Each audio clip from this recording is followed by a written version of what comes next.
మధ్య యుద్ధం మళ్లీ తారాస్థాయికి చేరింది. ఎన్ని దేశాధినేతలు యుద్ధం ఆపాలని రష్యాకు నచ్చజెప్పినా రష్యా మాత్రం డోంట్ కేర్ అంటోంది.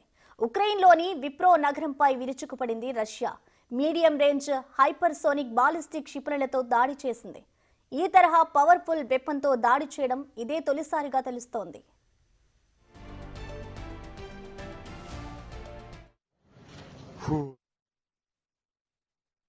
ఉక్రెయిన్పై హైపర్సోనిక్ బాలిస్టిక్ క్షిపణులతో దాడి చేసినట్లు రష్యా అధ్యక్షుడు పుతిన్ తెలిపారు.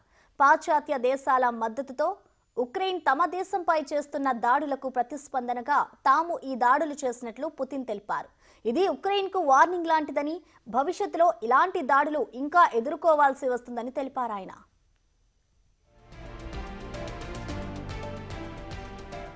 అయితే ఖండాంతర క్షిపణులతో రష్యా దాడి చేసిందన్న ఉక్రెయిన్ ఆరోపణలను పుతిన్ ఖండించారు. తాము హజెల్ అని పిలిచే కొత్త మీడియం రేంజ్ హైపర్సోనిక్ బాలిస్టిక్ క్షిపణితో ఈ దాడి జరిపినట్లు తెలిపారు.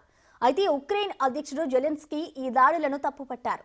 యుద్ధంలో ఈ తరహా క్షిపణి దాడులు అత్యంత ప్రమాదకరమని తెలిపారు. ఈ దాడులను ప్రపంచ దేశాలు ఖండించాలని జెలెన్స్కీ పిలుపునిచ్చారు.